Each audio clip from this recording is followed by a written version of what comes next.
लल्लन सिंह के बयान पर सियासी घमासान। डुप्लीकेट ओबीसी वाले बयान पर भड़की बीजेपी ने नीतीश कुमार को घेरा। ठीक है, दो दांत होता है, एगो खाने वाला एगो दिखाने वाला।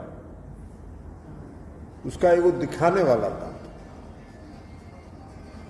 अब बताइए ना, 2014 के चुनाव में इस देश के आदरणीय प्रधानमंत्री नरेंद्र मोदी जी पूरा देश भर में घूम के कहे कि हम अति पिछड़ा है, हम अति पिछड़ा है। अरे गुजरात में अति पिछड़ा है?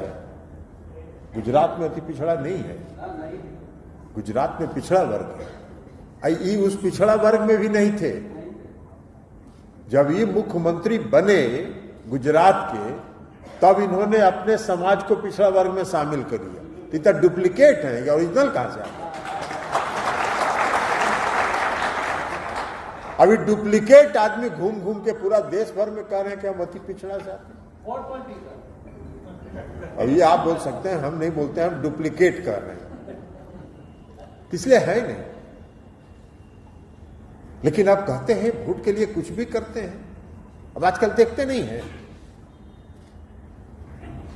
भाई, कोई आदमी 10 साल देश का प्रधानमंत्री रहेगा तो देश की जनता को हिसाब किताब देगा ना जी। 5 साल में कोई चुनाव होता है 5 साल के लिए, और 5 साल में जो सरकार चलाता है वो 5 साल के बाद जब फिर जनता की अदालत में वोट मांगने के लिए जाता है तो बताता है ना कि हमने 5 साल में क्या किया, और देखिए हम ये काम किए, ये काम किए, ये नहीं कर सके, हमको फिर से वोट दीजिए। सुने हैं कि नरेंद्र मोदी जी कभी जनता के बीच जाके कहे हो तो हमने कौन कौन काम किया है?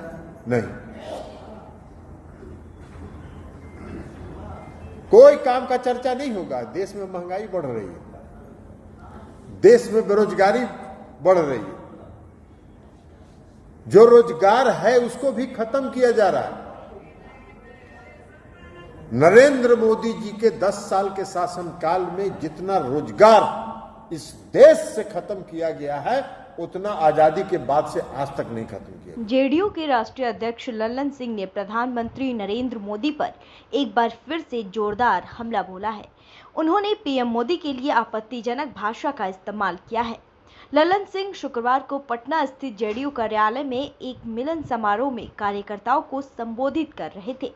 लल्लन सिंह के इस बयान के बाद बिहार की सियासत गरमाने की संभावना बढ़ गई है। बीजेपी इसे मुद्दा बना रही है। लल्लन सिंह ने कहा कि प्रधानमंत्री नरेंद्र मोदी बहुरूपिया है। बहुरूपिया जैसे 12 दिन में 12 रूप दिखाता है, पीएम मोदी भी ठीक वैसे ही हैं।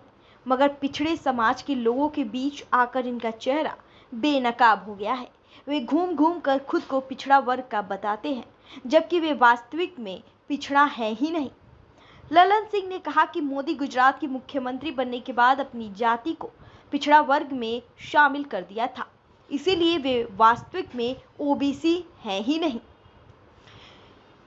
लल्लन सिंह ने कहा कि पीएम मोदी ने कहीं पर भी चाय नहीं बेची, बल्कि ढोंग कर रहे हैं।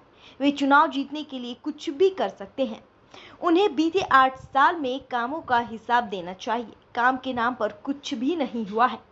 उन्होंने बीजेपी पर आरक्षण खत्म करने का भी आरोप लगाया है। उन्होंने कहा कि पटना उच्च न्यायालय द्वारा हाल ही में दिया गया शहरी निकाय चुनाव उन्होंने कहा कि पटना उच्च न्यायालय द्वारा हाल ही में दिया गया शहरी निकाय चुनावों को लेकर आदेश और बीजेपी की साजिश का परिणाम ही था। बता दें आपको कि हाल ही में पटना उच्च न्यायालय ने राज्य में शहरी स्थानीय निकाय चुनावों में ओबीसी ईबीसी के लिए आरक्षण को अवैध घोषित किया गया था। वहीं लल्लन सिंह के इस बयान पर बीजेपी नेता और पूर्व केंद्रीय मंत्री रविशंकर प्रसाद ने तीखी टिप्पणी की है। उन्होंने कहा कि लल्लन सिंह ने स्तरहीन टिप्पणी की है। ऐसा बयान स्वीकार्य नहीं है। राजनीति का स्तर अच्छा होना चाहिए। प्रसाद ने कहा कि लल्लन सिंह खुद पीएम मोदी के नाम पर सांसद का चुनाव जीते हैं। जदयू प्रमुख लल्लन सिंह ने अपने बयान पर माफी मांगने से इनकार कर दिया है। बता दें आपको, उन्होंने साफ साफ कहा है कि मैं माफी नहीं मांगूंगा। मैंने कौन सा गलत शब्द इस्तेमाल किया? बहुरूपिया, ढोंगी, असंसदीय भाषा किस शब्दकोश में है? आप किसी ऐसे व्यक्ति को क्या कहेंगे जो अलग अलग रूप लेता है और गलत तथ्य प्रस्तुत करके लोगों को गुमराह करने की कोशिश करता है। मैंने असंसदीय भाषा का इस्तेमाल नहीं किया है, इसलिए मैं कोई माफी नहीं मांगूंगा। वहीं बीजेपी सांसद सुशील कुमार मोदी ने कहा कि प्रधानमंत्री नरेंद्र मोदी के लिए डुप्लीकेट, पिछड़ा जैसे शब्द बोलकर जेडीयू अध्यक्ष लल्लन सिंह ने अति पिछड़ों का अपमान किया है। यह बयान पार्टी की पिछड़ा विरोधी सामंती मानसिकता का प्रमाण है। वहीं बिहार में निकाय चुनाव पर आरक्षण मुद्दे को लेकर लगी रोक के बाद से प्रदेश की सियासत अति पिछड़ों को लेकर गरमाई हुई है और अब ऐसे में लल्लन सिंह का बयान अब देखना होगा कि बिहार की राजनीति में क्या गहमागहमी देखने को मिलेगी।